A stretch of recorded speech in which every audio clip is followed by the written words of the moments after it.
Bienvenue sur Africa 24 dans cette nouvelle édition du Morning News. Voici les titres de l'actualité. Clôture de la 5e édition du dialogue inter-burundais. La rencontre qui a eu lieu à Ngurdoto en Tanzanie s'est déroulée en l'absence du gouvernement. Aucun consensus ferme n'a pu être trouvé. Dans l'actualité également, opération de déminage en Casamance au Sénégal. L'État sénégalais s'est engagé à retirer d'ici à 2021 le tiers des mines antipersonnelles implantées dans la région en proie à de violents conflits. Et puis en République démocratique du Congo, malgré les problématiques de fraude douanière, l'institution de régie financière de l'État affiche des résultats positifs, 76,34% de la réalisation sur les assignations pour l'exercice 2018. La 5e édition du dialogue inter-burundais s'est refermée à Ngurdoto en Tanzanie. En l'absence du gouvernement, aucun consensus ferme n'a été trouvé. Les opposants qui ont pris part à la rencontre ont signé un accord de principe pour la résolution de la crise politique que traverse le pays. Retour sur la rencontre avec Nathalie Mort.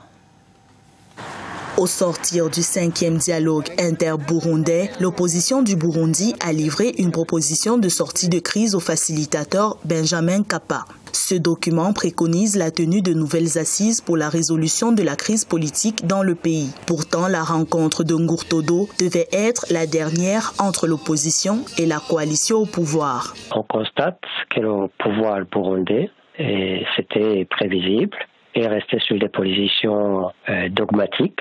Le facilitateur Mkapa va s'adresser au président Yoweri Museveni, qui est en charge des dossiers burundais, et pour lui faire le constat justement du refus du pouvoir de participer à ces négociations. Seulement, de l'avis de certains observateurs, la dernière phase du dialogue inter-burundais qui a pris fin le 29 octobre est un échec. Un point de vue qui s'explique par l'absence du gouvernement et des autorités des autres pays d'Afrique de l'Est. Or, l'arbitrage de la communauté d'Afrique de l'Est est attendu en conclusion du processus en cours au Burundi. Les pays de l'Afrique de l'Est ont, s'ils le veulent bien, le pouvoir d'imposer des sanctions au gouvernement burundais. Ils peuvent par exemple menacer de mettre sous l'embargo le gouvernement burundais pour le contraindre à négocier. Le 5e volet du dialogue inter-burundais visait la signature d'une feuille de route consensuelle entre l'opposition et le pouvoir en vue des élections de 2020. Dans la perspective de ces échéances électorales, le Burundi s'est doté d'une nouvelle constitution et d'une nouvelle commission nationale électorale indépendante. Au Soudan du Sud, l'accord de paix final signé à Addis Abeba le 12 septembre dernier a été célébré ce 31 octobre par le président Salva Kiir et son rival Riek Machar. Un accord qui prévoit principalement le partage du pouvoir entre les adversaires et qui vise à mettre fin à 5 ans de conflits armés. On fait le point avec Siamlo Victoria Sedji. Le 31 octobre 2018 pourrait marquer la fin du conflit interne au Soudan du Sud. Après 2 années d'absence, Riek Machar est de retour dans la capitale Juba, où il a pris part à la cérémonie qui entérine la signature de l'accord de paix final. L'accord signé le 12 septembre 2018 à Addis Abeba avec le président Salva Kiir réhabilite Riek Machar dans son poste de vice-président, poste qu'il occupait jusqu'en juillet 2016. L'arrivée de Riek Machar à la capitale du Sud-Soudan démontre de la solidité de l'accord qui a été signé, mais surtout la pertinence des différentes mesures dont avait été assorti l'accord de paix. Précédemment, plusieurs accords avaient été signés qui ne prévoyaient pas dans le détail comment les deux parties belligérantes allaient coopérer à la gestion de l'État. Cette fois-ci, il y a eu plusieurs mesures qui ont été proposées et qui ont été entérinées par les instances parlementaire. Le Soudan du Sud est le plus jeune État d'Afrique avec une indépendance acquise en 2011. Pourtant, la guerre y a déjà fait de nombreux dégâts. On estime à 400 000 le nombre de personnes décédées du fait des violences et des maladies, avec en outre des millions d'autres déplacés. Aussi, les populations sont désormais dans l'espérance d'une paix définitive. L'accord du 12 septembre prévoit entre autres une sortie de crise en plusieurs années.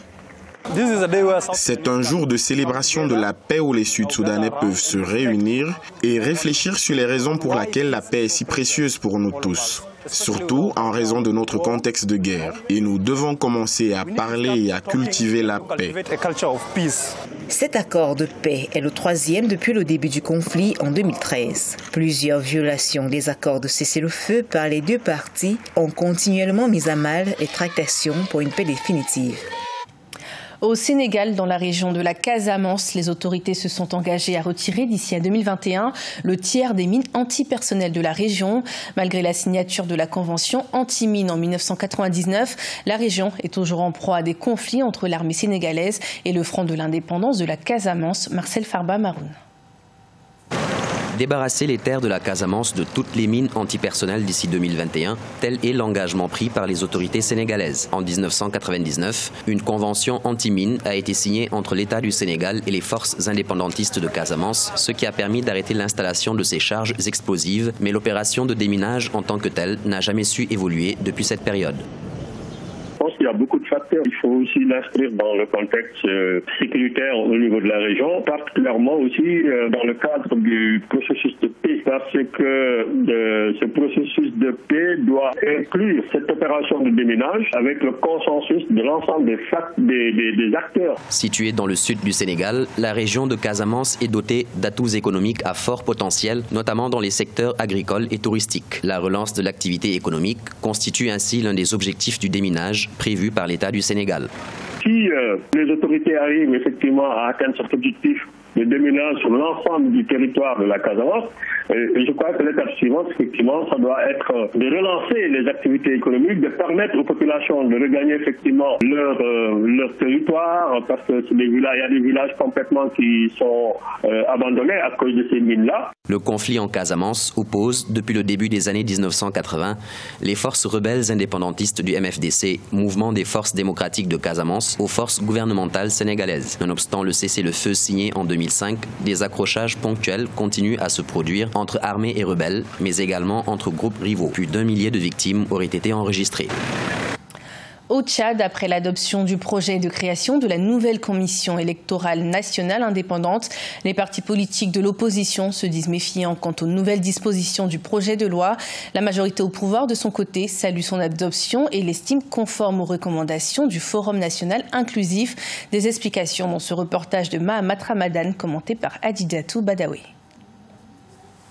Au Tchad, le projet de loi portant création de la Commission électorale nationale indépendante, CENI, a été adopté par le Conseil extraordinaire des ministres ce 27 octobre 2018. Selon le projet, les mécanismes d'indépendance de la nouvelle CENI seront renforcés pour garantir des élections apaisées. Mais l'opposition se dit prudente quant aux nouvelles dispositions.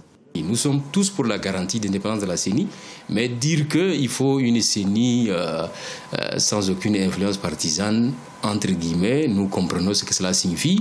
D'habitude, la CENI a été toujours inféodée au pouvoir, mais l'opposition ne se laissera pas faire pour qu'on mette en place une CENI à l'ancien système où le ministère de l'administration du territoire qui organisait et gérait les élections. Pour la majorité présidentielle, le projet de création de la nouvelle CENI, adopté par le gouvernement, a été élaboré de manière consensuelle et est conforme aux recommandations du Forum national inclusif de mars 2018. Puisque ce projet de texte est l'émanation d'un vote qui a été fait de manière consensuelle au niveau du cadre national de dialogue politique, donc c'est tout à fait logique que le Conseil des ministres entérine cette volonté-là.